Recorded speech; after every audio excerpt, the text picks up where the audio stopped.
Bonjour Corentin. Salut Laure. Pourrais-tu te présenter en quelques mots, s'il te plaît? Ouais, pas de problème. Alors moi, c'est Corentin, j'ai 29 ans. Je suis éducateur canin depuis 7 ans dans une structure que j'ai appelée Côté Chien. Et du coup, je pratique le training depuis 2019. Et je suis aussi créateur plus récemment d'une autre société qui s'appelle Petit Père, dont on parlera peut-être plus tard. Super. Depuis quand pratiques-tu le travail de flair? Donc là, tu nous as dit 2019, hein, c'est ça? C'est ça. 2019, Et, et du coup, tu peux pardon. nous raconter un petit peu ton parcours et comment t'es arrivé à pratiquer le man training? Parce que aujourd'hui, on en entend beaucoup parler. En 2019, c'était un petit peu, je veux pas dire les débuts, parce que ça existe depuis longtemps, mais c'était un petit peu le début de la popularisation. Alors, si tu veux, moi, j'en suis venu à l'activité de flair parce que je voulais faire un truc avec mon chien et que j'ai deux malinois. Alors, à l'époque, j'en avais qu'une d'ailleurs, mais que si tu veux, soit tu faisais du mordant avec un malinois, chose qui m'intéressait pas parce que j'aime pas la discipline, mais parce que c'était pas mon délire. Soit tu faisais de l'agility et ça m'intéressait pas du tout non plus, ni en pratique, ni le fait que ça travaillait encore l'excitation. Enfin, j'avais tout donné pour calmer ma chienne, la poser, avoir un chien détendu, et j'avais pas envie de la refaire sortir de ses gonds, même ne serait-ce que sur des moments bien cadrés. Donc je me suis dit ça c'est mort, c'est pas pour moi, et c'est là que j'en suis venu au main training et que Et j'ai comment t'as essayé. découvert? Enfin, Alors j'ai t'as découvert cherché parce sur que Internet comment une activité pour non, un malinois calme? une amie avec qui j'avais fait des formations, notamment une formation de psychologie un peu avec Guillaume Bredner qui m'a dit, putain, j'ai essayé ça, ma chienne elle a adoré, tu devrais tenter. Et puis tu vois, je suis à Lyon, c'était à Annecy, j'ai dit vas-y j'essaye et puis je suis tombé dedans, tu vois, comme Obélix dans la potion magique. Hop, Excellent. pareil. Ah, bah, c'est bien. Et du coup, maintenant, donc, de fil en aiguille, tu t'es formé. Alors je me Et suis maintenant, je formé crois savoir que beaucoup. tu l'enseignes aussi. Ouais, je me suis formé beaucoup, notamment pendant les 2 premières années. Je me suis formé beaucoup. Alors au départ avec Karine Belleville et puis après avec beaucoup d'intervenants qu'elle a fait venir. Et après que j'ai continué à faire venir moi, notamment toute la team Georgia Canine, j'en ai vu bon nombre. Et puis il y en a que j'ai vu 2, 3, 4 fois. Et c'est du coup des stages que j'organisais aussi. Puis j'ai mon collègue Bastien qui en a fait venir pas mal aussi. Enfin bref, j'ai continué, et toujours maintenant d'ailleurs, tu vois, j'ai encore fait un stage de mentoring il y a 3 mois avec Alice Dobler qui est venue à la maison. Mhm. Donc je continue et ça, je pense que j'arrêterai pas. Hein. Je pars du principe que quand on a de se former, on est cuit, donc je compte bien continuer. Ah, bah, c'est bien. Et je le Ouais, propose du coup, je pense que ça fait maintenant 2 ans que je le propose à mes clients. Et pour te donner une idée, tu vois, j'ai fait le planning du mois prochain hier, on met une trentaine d'entraînements par mois. ah ouais, quand même. Ouais, Tu dis on met deux, une trentaine d'entraînements, une trentaine de chiens ou non, carrément une trentaine de créneaux? une trentaine de sessions. Ouais. Tu vois, je crois le Waouh. mois prochain, on a mis 28 Euh, sessions. tous les jours, quoi. Presque. Ouais, Enfin, quasiment. Ouais, quasiment. Sauf qu'il y a des journées, moi, je fonctionne, si tu veux, je prends 3 chiens en même temps sur des créneaux de 2 heures. Donc, du d'accord. coup, dans la journée, tu vois, je peux faire des journées avec 4 créneaux maxi, 4, 5 grands max, parce qu'après, je suis cuit et j'arrive plus à bosser correctement. Mais voilà, c'est ce qui me permet. En plus, là, on a attaqué un peu la détection, on en parlera peut-être après, mais du coup, ça, il faut que je libère des créneaux pour ça aussi. Ouais, c'est bien. Ça, ça Et roule. bah, justement, en parlant de détection, il me semble que récemment, tu as débuté justement la, Ouais. la détection. Et est-ce que tu peux nous expliquer, tu nous as un petit peu expliqué comment tu étais arrivé sur le man trailing et maintenant, nous expliquer comment tu es arrivé sur la détection. Ouais. Alors, la détection, c'est encore autre chose. Je suis passionné depuis que je suis gosse, c'est un truc très bête, mais je regardais toujours les reportages sur la douane et quand je voyais un chien fouiller dans une voiture, j'étais vraiment hystérique, quoi. Et là, après le main training, je me suis dit, tiens, j'ai vu, pareil, tu vois, c'est monté un peu en mode, j'allais dire, pas forcément en mode, mais c'est monté un peu il y a de plus en plus de pratiquants en détection aussi. Et j'en ai entendu parler 1 fois, 2 fois. Je dis, je vais aller jeter un petit coup d'œil, voir ce que ça donne. J'ai vu qu'il y a des instructeurs de main trailing qui faisaient aussi de la détection, euh, Mm. dans ceux que je connaissais, et je me suis dit, ah, tiens, c'est sympa. J'ai regardé quelques vidéos, et puis j'ai commencé à m'inscrire à des formations, que j'enchaîne depuis. Tu vois, j'y étais encore la semaine dernière, avec Kinotech, que tu dois certainement connaître, qui m'a fait, alors lui, gros niveau. Ça remet les choses en perspective, tu vois. Ouais, c'est clair. Ah ouais. Ah Ouais, oui, bah, vraiment très je fort. le connais. Bah, alors, je le connais pas personnellement, je le connais de nom. Ouais, Euh, et puis parce que je sais qu'à un moment donné, il travaillait avec la SWDI. Donc en ouais. fait, c'est par ce biais-là en fait que du coup j'ai appris son existence. Ouais, ça a l'air d'être quelqu'un de bien et Alors, humainement, c'est un gars super. Et puis, alors, pour le coup, je l'ai vu travailler avec ses chiens. Il avait amené ses deux chiens sur la formation. Et il nous a montré comme ça, entre midi et deux, tu vois, histoire de les bosser un peu. Mais j'ai jamais vu un mec bosser avec un tel niveau. J'en ai vu quelques-uns avant. Et lui, il m'a scotché. Donc, mm, franchement, ça va être ma base de travail. Je pense elle est là maintenant, tu vois. mm. Bah, c'est bien. Voilà.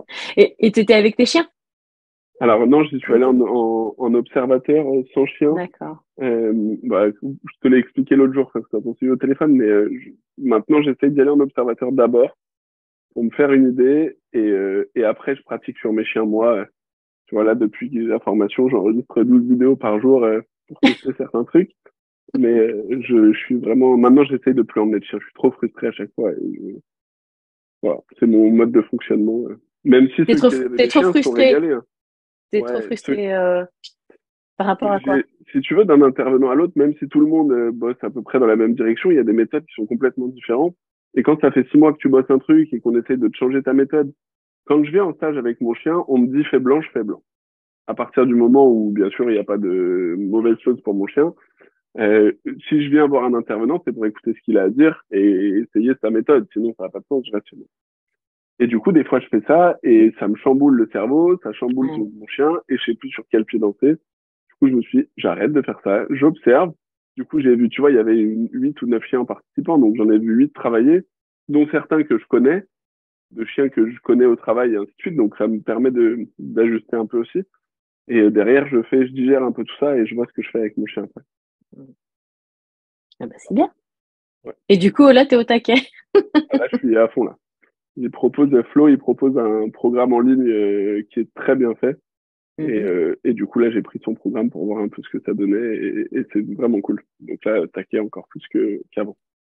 Ouais, tu m'étonnes. Donc là, tu es en train de partir sur carrément la version pro, hein. Ouais, vraiment.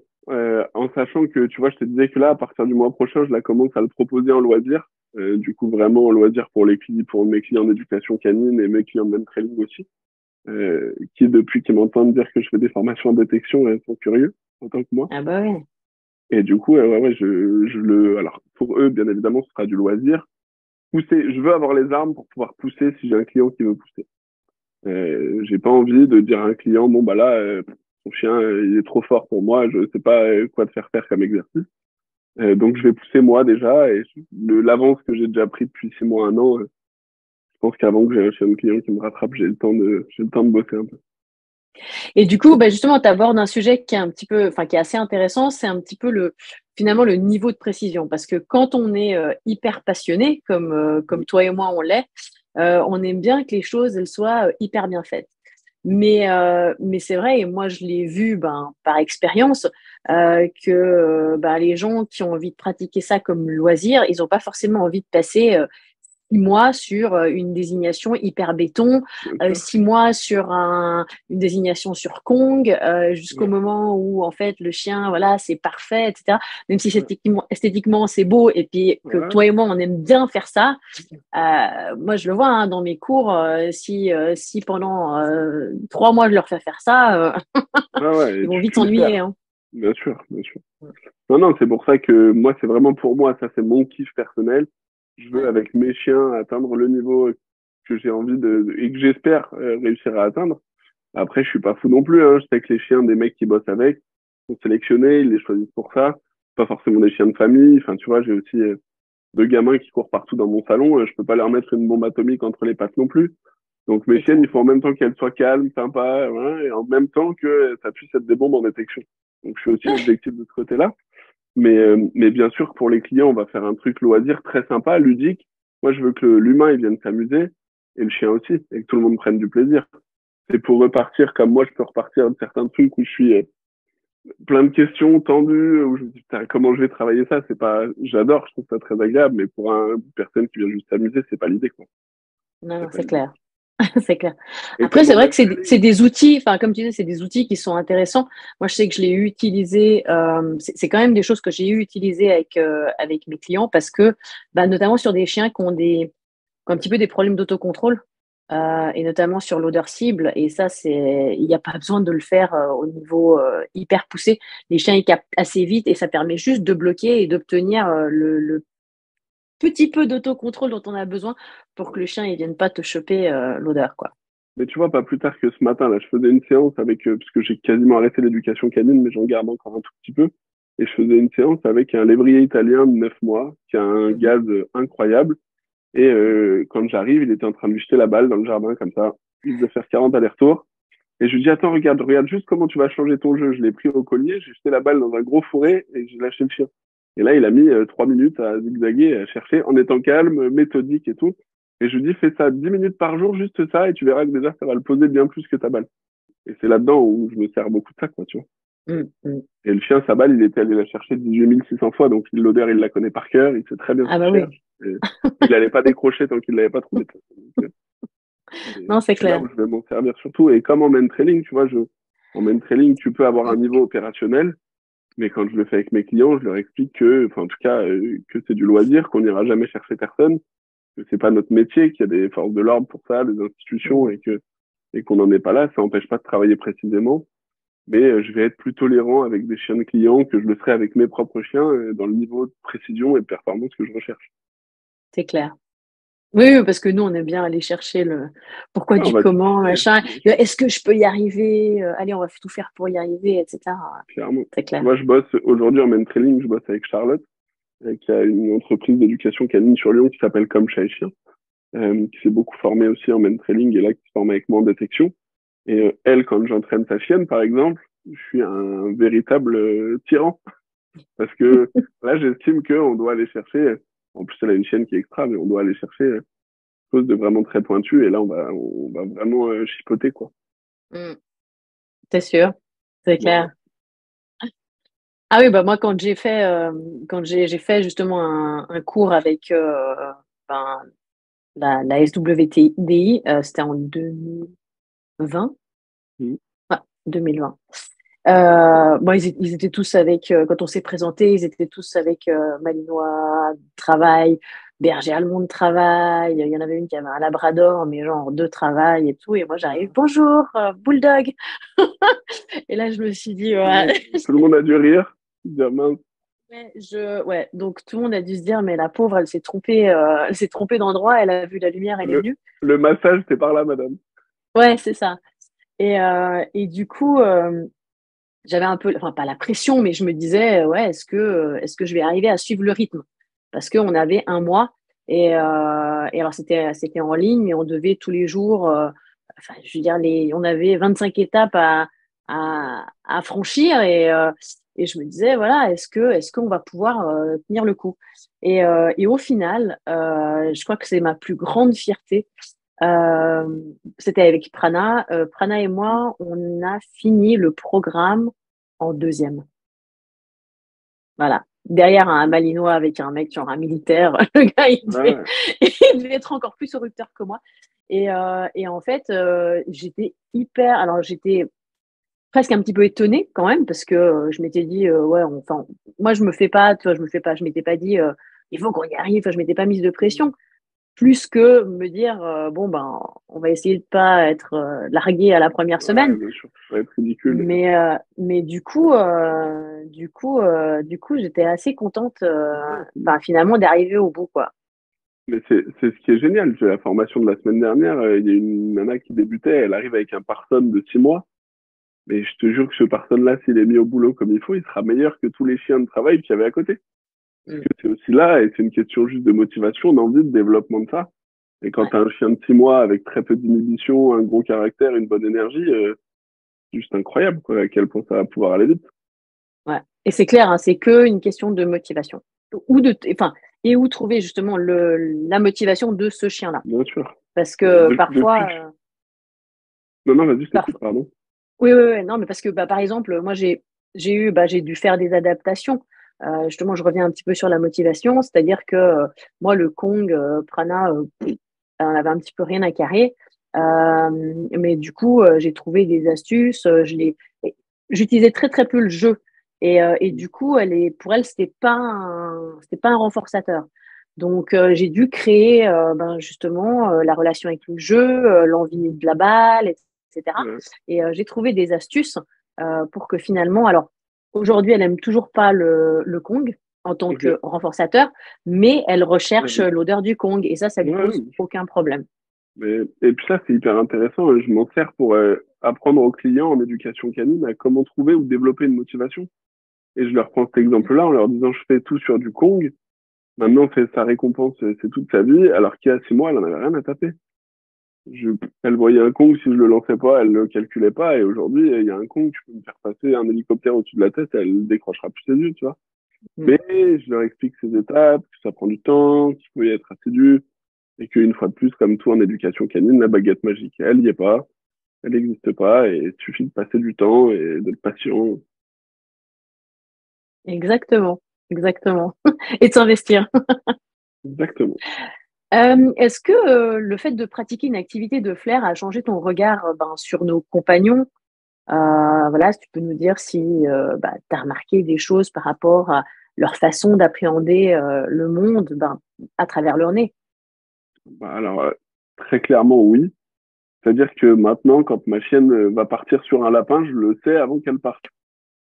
Alors qu'avant, c'était pas le cas. Et maintenant, à lire ses mouvements de corps, je dis, ah non, elle va partir. Et après. Mais bien sûr, ça, de façon générale, euh, et beaucoup dans l'attitude physique, je trouve. C'est-à-dire qu'il y a plein de signaux physiques que je disais pas avant de faire du main training ou de la détection. Des petites raideurs, une tension à tel niveau, un petit. Là, je me dis, OK, là, il y a une odeur qui l'a interpellé, qui lui a plu, qui lui a pas plu. Tu vois, je peux te dire pareil, quand il y a un chat sous une voiture, je le sais à regarder mon chien sans qu'il ait besoin de bouger quelque part, tu vois. Euh, et ça, je pense que si tu fais pas d'activité de flair, à moins d'avoir un chien qui va tirer sur sa laisse et devenir hystérique, là, ok, mais j'ai envie de te dire, à la position de ses oreilles, je peux te dire si c'est un chat, un lapin ou si c'est un truc à manger par terre, quoi. Mm. Euh, mais bon, ça demande quelques heures d'observation mais je trouve que rentrer dans le monde de l'odeur du chien, en tout cas pour le peu qu'on y rentre, hein, parce qu'on le touche du bout des doigts, mais je pense qu'on est loin de le ressentir et de le vivre vraiment.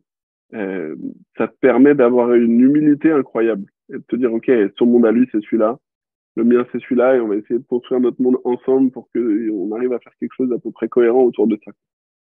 Mhm. Et du coup, tu as aussi, parce que je pense que à travers tes observations, tu en fais profiter tes élèves, enfin tes clients, ceux qui font du man-training avec toi. Et du coup, tu as des gens qui t'ont dit ah ouais, c'est dingue, je me rendais pas compte. Enfin, euh, je sais pas, des gens qui sont revenus vers toi en te disant ça a changé ma vision. Enfin, Ouais, bien sûr. Alors, j'ai beaucoup de gens qui me disent, depuis que je fais du man trailing, mon chien, il est beaucoup plus posé. Ses balades, il se met beaucoup plus sur sa truffe. Parce qu'il y a des chiens où la truffe, ils l'ont, mais ils s'en servent pas. Ou ils mhm, savent pas le faire. Ou de nature, ils le font pas. Alors, je vais pas faire de généralité, mais je fais référence aux bergers ou, tu vois, qui sont des chiens très visuels pour moi, qui ont tendance à se balader comme ça en regardant ce qui se passe à droite à gauche. À force de faire du man training, et dès le départ, ils commencent à se dire, attends, le sol, il est intéressant aussi. Et on arrive aussi à avoir des chiens qui deviennent un peu plus calmes en balade, et des propriétaires qui les lisent beaucoup, beaucoup, beaucoup mieux. Et qui me disent, ah, putain, maintenant je le vois, il piste en forêt, je vois, il suit ses pistes en balade, je sais à quel moment remettre ma longe avant que ça parte mal. Ou quand il y a mon conjoint qui part, je vois comment sa façon de le chercher, de le retrouver n'est pas la même. mm. Ça, c'est clair que ça a des bénéfices dans le quotidien. De toute façon, je pense qu'on le développera un peu plus après, mais il y en a une tonne, quoi. Ben, ouais. Bon, sinon on peut en parler. On peut D'accord. en parler maintenant, mais ok, on garde ça pour après. Ouais. Du coup, comme toi, peut-être que quand tu auras bien assis tes cours de détection, je te poserai la question par rapport à ça, mais je vais te la Ouais. poser par rapport au man trailing. Du coup, à qui ça Mm. s'adresse en fait, le man trailing? Alors, pour moi, et c'est une des choses, parce que si tu veux, au départ, j'ai commencé le même training pour moi en perso, pour me faire plaisir avec mon chien. Et ce qui fait que j'ai décidé de le proposer après, c'est que j'avais envie de quelque chose qui était pas sectaire. Le mordant, si t'as pas un malinois, un berger allemand et ou au pire des cas un rot, tu t'en feras pas. Même si t'as très envie, t'en feras pas et tu pourras pas le faire. Euh, Si t'as un chien réactif, de l'agility, ça va être potentiellement plus compliqué parce que sur les cours il y a du monde, parce que si t'as un chien avec une pathologie physique qui l'empêche de courir, qui l'empêche d'être trop violent dans ses déplacements, tu feras rien non plus. Et en fait, je voulais un truc qui s'adresse à tout le monde. Et pareil en tant qu'humain, si tu es pas bourré de testostérone et que tu veux pas faire de mordant, voilà, si tu veux pas courir sur un terrain, tu feras pas d'agility. Et pour moi, le même training, c'était génial parce que ça n'excluait personne. Que ce soit d'un point de vue humain ou que ce soit avec des chiens. En main trailing, j'ai eu des personnes en situation de handicap, en fauteuil, et on a fait des pistes, et on s'est régalé, et les chiens se faisaient plaisir, et les humains aussi. Et malheureusement, il n'y a pas beaucoup d'autres disciplines où pour l'instant, c'est encore ouvert à tout le monde. Et Il des y a la chiens, bah, détection, il y a du la coup. détection, voilà, tu vois. Et ça reste du coup du flair. Ouais, Dans bah la ouais, famille flair, on peut le faire. c'est Et ça. après, en termes de chiens, bah, j'ai des vieux chiens, des jeunes, des petits, des gros, des obèses, des en pleine forme. J'ai tout, j'ai du tout venant. Et tu vois, aujourd'hui, on tourne avec à peu près 130 clients réguliers qui viennent au moins une fois par mois, une fois tous les 2 mois. Et si je te fais une photo des 130 chiens à côté, tu vois, ça ressemblerait à rien, quoi, j'ai envie de dire. Et c'est ça que je trouve génial. Donc oui, je pense que le mentoring, ça s'adresse absolument à tout le monde. Et c'est ce qui fait que Et je du trouve ça coup, aussi. ouais, tu parlais d'une personne qui était en situation de handicap, donc vous avez fait, en fait, tu fais quoi dans ce cas-là? Tu adaptes le terrain, j'imagine. Bien sûr.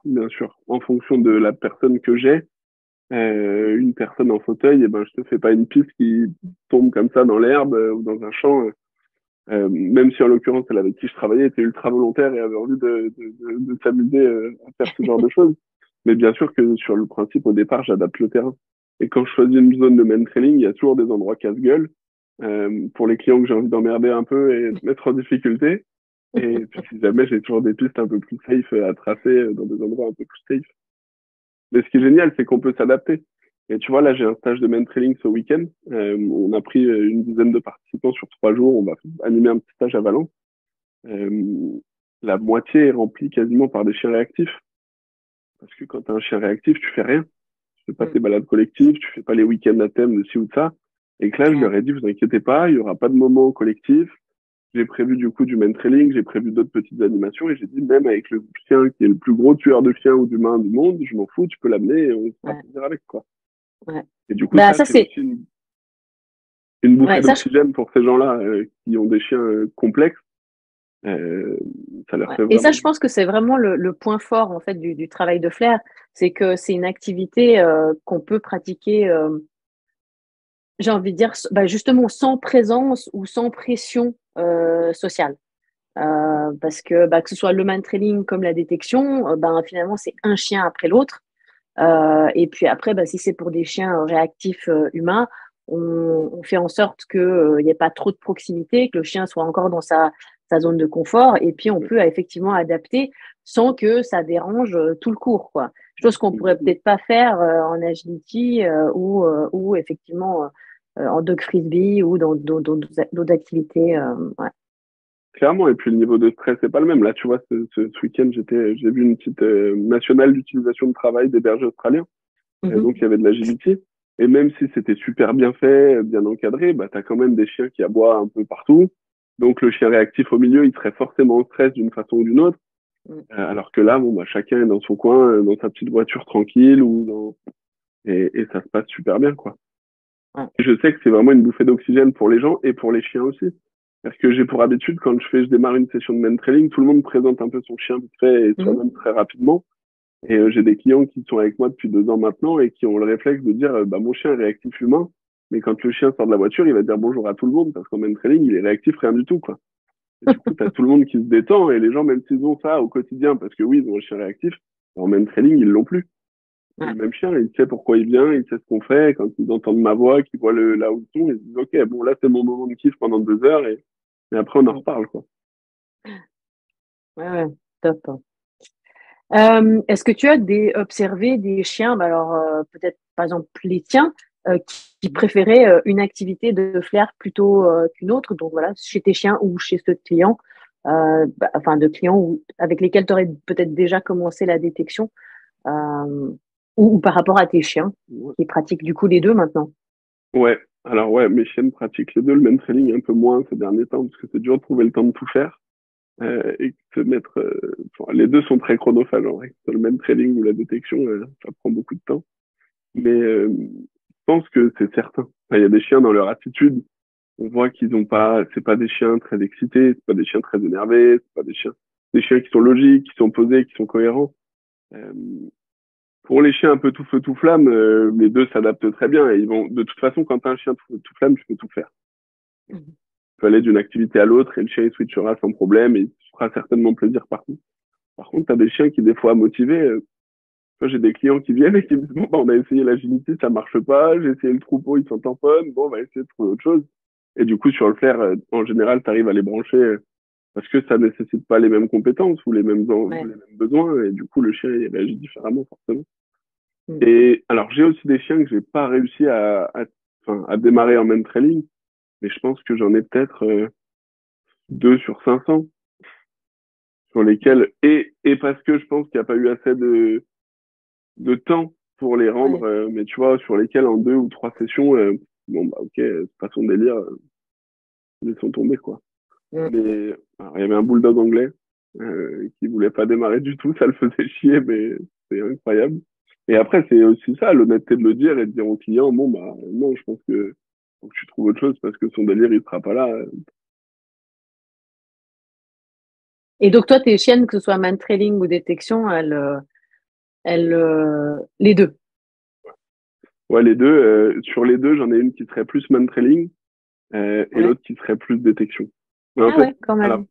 c'est peut-être pas tout à fait vrai dans le sens où il y en a une que j'ai plus travaillé en main trailing parce que c'est avec elle que j'ai démarré et l'autre avec qui j'ai plus travaillé en détection. Donc c'est un peu biaisé, mais à les connaître quand Ouais. même, je pense que ce serait vrai quand même. D'accord. Parce qu'il y Ok. en a une qui est beaucoup plus dans le mouvement, il faut que ce soit puissant, il faut que ça aille vite, il faut que je tire. Alors que l'autre, elle est beaucoup plus speed, mais dans l'analyse et dans la réflexion. Donc je pense que ce serait vrai quand même. Ok. Et du coup, ben, qui peut y participer, que ce soit, ben, soit au man trailing, soit à la détection, mais ça rejoint un petit peu ce que tu disais, enfin ce que tu as déjà dit par rapport au man trailing, quoi. C'est qu'au final, ben, tout le monde, c'est ça? Ta Ouais, réponse? clairement, hein, c'est clairement ça. Tu vois, en détection, là, vu on l'a lancé, j'ai aussi encore eu des questions, des gens avec des chiens réactifs, mais je leur ai dit, mais venez, c'est le même principe. C'est la même façon de faire. Là, je le ferai peut-être plus en intérieur parce que maintenant, j'ai la chance d'avoir des locaux pour mon autre société, donc je peux aussi exploiter ça, pour travailler la détection, mais, je leur ai Mhm. dit, ce sera le même principe. Chaque chien passera à son tour, donc il n'y a pas de problème et on fait ça tranquille.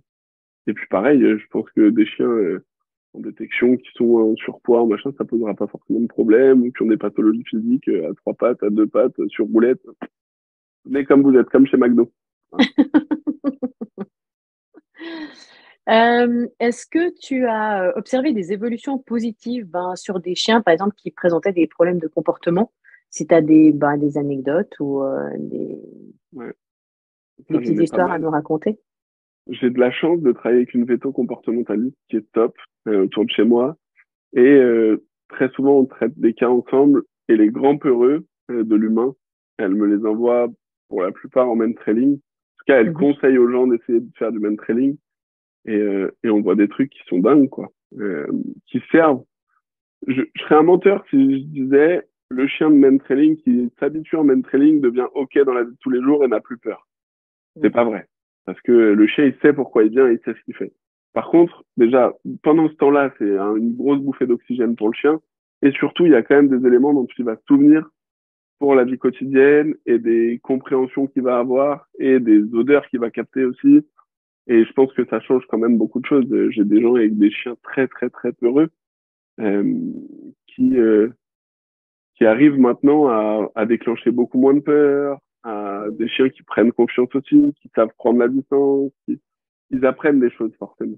Et en main training, ça m'arrive de démarrer avec des victimes qui sont à 15 mètres, quoi, tu vois. Mhm. Enfin, où la récompense et le fait de trouver la personne, c'est juste tu vois une personne qui a 30 mètres et t'as gagné, quoi. Ouais, et t'es récompensé, ouais, ouais. Et t'es Ouais. récompensé de ça et tu pars pas en courant et la victime, elle a ordre de pas bouger une seule oreille, sinon après je l'attache à l'arbre pour la piste d'après. Tu vois, c'est ultra cadré pour justement qu'il n'y ait pas Ouais. de mauvaise surprise. Et pour moi, le pire, et ça m'arrive, hein, je serais malhonnête de dire que ça m'arrive pas, mais un chien qui fait sa piste et qui a peur à la fin parce que la victime a bougé, ou que, pour moi, c'est la plus grande Mm. claque que je peux prendre, c'est celle-là, quoi, tu vois. Et ça Ouais, me met ouais. dans tous mes états. Donc, je fais en sorte que ça arrive le moins possible.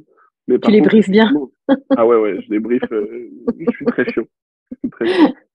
Mais du coup, c'est vraiment, vraiment quelque chose de génial, et que ce soit ça ou au niveau de la réactivité même. Des gens de l'agressivité, des chiens agressifs qui veulent manger des gens, bah, ils emmènent trailing, ils les mangent pas et ils leur font des câlins, et tu recrées forcément un lien à l'humain. Parce que d'une Ouais. semaine à l'autre ou d'un mois à l'autre, c'est pas les mêmes humains, Mhm. c'est pas les mêmes profils. Donc au début, j'ai des chiens que je fais jamais pister sur des hommes. Parce que les hommes, c'est pas ça du tout, mais une fois qu'ils ont Mm. pisté 4, 5, 6 fois sur des femmes, bah, après on passe sur les gommes et ça se passe très bien. Mm. Mm. Et du coup, c'est bénéfique aussi au quotidien. Et j'ai des clients qui me disent, ah bah maintenant, à la maison, c'est plus facile. Des fois, je fais venir les gens en bas de la maison, on fait une mini-piste, le chien est content, et après, je peux les faire monter. Enfin, tu vois, c'est des Ouais. choses qui peuvent s'appliquer, je pense, au quotidien. Et à mon avis, la détection, ça amènera exactement la même chose. C'est clair, c'est clair. Bah, si ce n'est que, je dirais qu'à la différence que ben, la détection, les gens, ils peuvent faire, enfin, peuvent continuer d'avancer entre deux Tout cours seul. de leur Ouais. côté. C'est vrai que bah, c'est ce que j'ai toujours trouvé un petit peu dommage avec le man trailing, c'est que si t'as pas un coach, une personne qui va se cacher, et puis un environnement quand même plutôt propice, bah, Ouais. c'est compliqué. Et c'est Que ça là, qui m'a attiré l'avantage. aussi là dans la détection, c'est de me dire, OK, moi, je sais qu'entre deux choses, quand j'apprends, j'aime bien pratiquer et m'améliorer, tu vois. Et même si tu es extrêmement régulier en main trailing, à un moment donné, il y a une question financière, il y a une question de temps, il y a une question d'organisation, il y a une Mm. question que quand je mets mes sessions, mes dates de session en 24 heures, il n'y en a plus. Donc celui qui veut venir pister 3 fois ou 4 fois dans le mois, bah, il n'y arrive pas. Ouais. Alors qu'en détection, celui qui veut venir une fois par mois et bosser tout le reste du mois tout seul et potentiellement m'envoyer ses vidéos, ses trucs, me poser ses questions, on trouvera C'est forcément solution envisageable. pour y Ouais. répondre. Ouais. Exactement. Et puis on Ouais. verra les formules qu'on mettra, comme on adaptera ça, mais c'est clairement Mm. envisageable et c'est ce qui me plaît aussi. Tu vois, je fais pas des stages de détection toutes les semaines, mais pour autant j'avance et le niveau de mes chiens monte et ma compréhension de la pratique monte, et ainsi de suite. Mm. Et quand j'ai Là, c'est besoin, ça. je pose une petite question à un tel ou un tel. Ouais. La pratique, la pratique, la pratique. Il n'y a que ça. Clairement. Du coup, comment est-ce qu'on peut débuter en man trailing? À quel âge? Est-ce que tu as des astuces pour à nous donner ou des conseils pour préparer le chien de man trailing Alors franchement, à quel âge on peut commencer? J'ai souvent la question, je dis toujours le plus tôt c'est le mieux. Euh, à 2 mois, on fera pas des pistes de 800 mètres, bien sûr que non. Mais on va commencer à intégrer du jeu, juste on se fait plaisir, on s'amuse, on initie un peu, on commence à faire tourner les rouages dans la tête d'un chiot. Et les conseils que je peux donner, c'est juste entourez-vous de gens bienveillants, qui ont envie de faire les choses correctement, qui vous promettront pas la lune et vous diront pas je ne sais quoi. On est là pour s'amuser, c'est un loisir pour l'humain, pour le chien. Et comme je dis à mes clients, celui qui vient à l'entraînement et qui fait la tête, j'en veux pas, quoi. On vient, on s'amuse, et tu rates une piste, c'est pas grave, et tu y arrives, c'est génial. Mais on s'en fout, on vient se faire plaisir, apprendre, passer un bon moment, humainement parlant ensemble aussi. Mhm. Donc mon meilleur conseil, c'est trouver quelqu'un avec qui vous avez un feeling. Allez voir des entraînements, c'est important, même sans chien. Moi, je refuse à personne l'accès à mes entraînements. Celui qui Mhm. veut venir en observateur, qui veut venir, tu vois, j'ai eu le cas il y a pas longtemps d'une demoiselle qui m'appelle et qui me dit, voilà, je voudrais essayer avec mon chien, mais avant, j'aimerais voir comment vous pratiquez, comment ça se passe, est-ce que je peux venir? Et bien sûr, les portes, elles sont toujours ouvertes, il n'y a rien d'opaque, il n'y a rien à cacher, donc venez voir. Alors, venez pas à 60 en même temps parce que c'est chiant, mais, mais vous pouvez venir, il n'y a pas de problème, venez observer une session et me poser vos questions, tu vois, elle a pris le temps de me poser pas mal de questions et finalement, ça l'a rassurée, confortée dans le fait qu'elle avait envie d'essayer, que Ouais. j'étais peut-être une personne sympathique et qu'elle avait envie d'essayer ça avec moi. Et, euh, et voilà, mais en tout cas, prenez le temps. Foncez pas la tête baissée. C'est une mode, donc il y en a aussi 14 qui poussent par jour. Posez-vous 5 minutes sur les formations qu'ont fait les professionnels qui vous en proposent. Ouais. Euh, Moi, demain, si je te dis n'importe quoi, je veux apprendre la natation, j'ai envie de l'apprendre avec quelqu'un qui n'a pas appris à nager hier, tu vois. Euh, Même si c'est nager hier, quelqu'un qui a appris à apprendre à nager, parce que sinon c'est compliqué. Je vois beaucoup trop de professionnels et dans tous les domaines. Là, ça sort du truc de flair. Tous les éducateurs canins qui se forment uniquement à distance avec des centres de formation un peu opaques, qui en un mois sont éducateurs, toiletteurs, vétérinaires. Enfin, top, c'est pas possible. Et qui en plus, ah oui, Ouais, mais on a pris l'option pistage, ouais, c'est génial. Et en fait, il n'y a rien. Enfin, la connaissance, c'est zéro. Donc ça, il faut faire très attention à ça. Et voilà, des gens sympathiques, allez voir et regardez un peu quand même le bac, les bagages des gens qui vous proposent des activités. ouais, ouais, c'est Voilà, sûr. Je plus sois. tant mieux. Ça m'aurait embêté que tu dises l'inverse, je t'avoue. Bah non, mais bon, après le monde est ce qu'il est. Hein. T'as des gens, ils font deux cours, je sais pas, ils font par exemple deux stages de man trailing et puis ça y est, ils proposent les cours. Moi, je sais que, et je pense que toi, tu m'as l'air d'être un petit peu comme ça. Moi, j'ai besoin de d'absorber. Alors une fois que j'ai la connaissance, c'est-à-dire qu'une fois qu'on m'a formé, j'ai besoin d'avoir le savoir. C'est-à-dire que j'ai besoin de pratiquer, de m'approprier la chose de faire avec mes chiens pour pouvoir ensuite l'enseigner. Moi, Mais oui, tu vois, je peux pas faire genre un stage de tribal et genre le bah, week-end d'après c'est pas du l'enseigner quoi. tribal. Bah, C'est pas dans ma nature.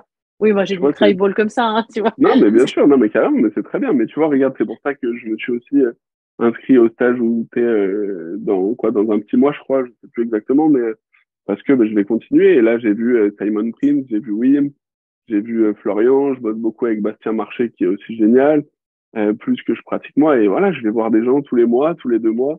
Alors oui, ça coûte très cher, ça prend du temps, c'est tout ce qu'on veut. Mais pour moi, il y a que comme ça que j'arrive à avoir un cheminement intellectuel sympathique et à me trouver mes éléments. Et après, de tout ça, on fait un mix. Personne a raison. J'ai pas de, que ce soit en même training ou autre, chacun a ses Mm. méthodes, chacun a ses approches et personne n'a raison. La raison, elle n'existe pas. Chacun a besoin de s'approprier Le les choses, de chien, les faire en le soi-même. chien a toujours raison. Voilà. Le chien a raison, mais par contre, nous, derrière, il faut que nos cerveaux, ils fassent comme ils peuvent avec les capacités qu'on a chacun. Et Mm. du coup, c'est juste ça. Il faut se former et c'est important de continuer et de pas se Mm. croire. Quand on arrête de se former, c'est qu'on pense qu'on sait tout et c'est à ce moment-là qu'on devient très nul, quoi. C'est Donc, clair, c'est clair. voilà. Et du coup, tu disais donc tu avais une autre société, Ouais. c'est la société Petit Père. Tu peux nous en parler un petit peu. Donc, en quoi ça consiste? Alors, Qu'est-ce que Petit Père? Petit Père, c'est le dernier né de la famille. Ça, c'est un peu mon côté HSHA, tu vois, qui a du mal à se canaliser, qui s'exprime. Petit Père, c'est une société qu'on a ouverte avec mon associé Geoffrey, qui était un client en éducation canine au départ, et avec qui on a eu un super feeling, et qui, lui, avait un versant où il fabriquait de la cosmétique pour hommes. Euh, et où, voyant un peu toutes les merdouilles qui étaient proposées sur le marché pour les chiens, on s'est dit, putain, mais il faut qu'on fasse un truc ensemble. Et du coup, on a démarré par ça, par se lancer une gamme de cosmétiques tous les deux. Et on s'est dit, bon, bah, quitte à monter un site et à faire de la cosmétique, on va faire un peu de friandises et un peu ce qui va avec. Et du coup, voilà, c'était les débuts. On a commencé à réfléchir à ça il y a 3 ans et demi. Et puis, on a lancé là vraiment il y a 2 ans. On doit faire tout pile 2 ans Ah, maintenant. ok. Et, donc voilà, Petit Père, c'est maintenant beaucoup de mastication, beaucoup d'accessoires très cool. Et quand je dis accessoires, c'est du tapis de léchage, des jeux d'occupation, souvent des trucs qui ont un intérêt. Alors bien sûr, il y a des peluches, il y a des trucs pour faire plaisir, mais c'est souvent des choses qui amènent un peu de réflexion ou de la mastication. Enfin, il y a Hmm. très souvent un lien avec le comportement quand même. Donc, des choses qui auront plutôt vocation à répondre aux besoins du chien, quoi. Clairement, clairement, clairement. Et ça, c'est pour ça que je voulais mettre On de la sent le côté friandise. éducateur dans la sélection. Ouais, clairement. Moi, quand j'étais éduque et que je voyais, et je pense comme beaucoup, hein, sans citer de marque, mais le fameux Dentastix tous les jours, ça me fait faire des bons, ça me faisait faire des bons. Tu vois, j'en ai perdu mes cheveux. Du coup, voilà. Mais du coup, je me suis dit, OK, on va essayer d'apporter des éléments. Alors, on n'est pas les seuls acteurs, on a des concurrents qui sont très bien, qui savent faire aussi. Mais je pense que plus on est de fous, plus on rit. Donc, on s'est dit qu'on allait rentrer un peu dans ce jeu-là aussi et essayer d'apporter notre pierre à l'édifice. Comme on peut, donc destiné aux particuliers, aux professionnels qui font potentiellement de la revente aussi en magasin, les toiletteurs, les animaleries. Ça, on sait faire aussi. Et puis voilà, on grandit tout doucement avec notre société, nos partenaires, toujours dans la confiance, la transparence, la réactivité, la sympathie, c'est important. Et puis voilà. Bon, bah, super. Ouais. Et du coup, ben, comment on peut te contacter? Si on cherche, bah, peut-être pour les gens qui seraient dans la région lyonnaise et qui sont, enfin, qui souhaiteraient bah, s'initier au man trading ou même à la détection. Alors, comment on peut me contacter? Mes réseaux sociaux, c'est le plus efficace. Mhm. Donc, côté chien, j'imagine que tu mettras un petit lien Oui, ou un petit bah, logo, tu me donneras tous les détails et je me ferai un sans plaisir de problème. les relayer. Sans problème. Et alors, ne vous offusquez pas du délai de réponse. J'ai toujours quelques jours de battement parce que il y a beaucoup de messages, mais je réponds toujours à un moment ou un autre. Donc voilà, côté chien sur les réseaux, petit père sur les réseaux aussi. S'il y a des questions, s'il y a je ne sais quoi, ce sera avec plaisir. Mais voilà, je suis joignable sans problème. Top. Et puis, un mot de la fin, petite conclusion, peut-être en rapport avec le flair. Ouais. Alors, un petit mot de la fin, c'est assez intéressant, tu vois. C'est peut-être le seul où je me suis dit, allez, celui-là, je le fais un peu freestyle à la fin. La conclusion, c'est de dire que prenez du temps avec vos chiens, amusez-vous avec, vous allez découvrir des choses et vous allez voir votre chien sous un autre angle. Et ça, c'est important aussi quand on a parfois des chiens compliqués ou juste le fait de le voir réussir, faire quelque chose, gagner confiance en lui, qu'il gagne lui-même confiance en lui. C'est juste, c'est la première pierre d'un édifice qui sera énorme et qui durera 10 ans, 15 ans, 20 ans, je vous le souhaite. Et pour moi, c'est juste ça. Faites-vous plaisir et autorisez-vous à vous détendre, à vous décomplexer, à aller à un endroit où on vous jugera pas, où on vous dira pas, hein, lui avec son chien, on s'en fout. Ou bien on se fait Ouais. plaisir. Et une fois que vous venez en main training, en détection ou quoi que ce soit, c'est moi qui gère. Je vous aide, je vous guide et il n'y a plus de soucis, il n'y a plus de questions de s'angoisser. Bah, top. Voilà. Voilà mon petit mot de la fin. Cool. Bah, écoute, merci beaucoup. Merci à toi Euh, pour ton invitation. merci. Très sympa. Bah, Toujours un avec plaisir de plaisir. parler de ces sujets. Ouais, ouais, bah, de toute façon, quand on est passionné, il n'y a pas besoin de nous tendre beaucoup de perches, hein. C'est Non, genre, non, ah, tu tu vois, fais le tu m'as travail pas de faire, ah, toi aussi, allez hop, on y va. C'est parti. Et ouais. Nickel. Bah, merci beaucoup. Et puis, à bientôt. Avec grand plaisir. À bientôt. Salut.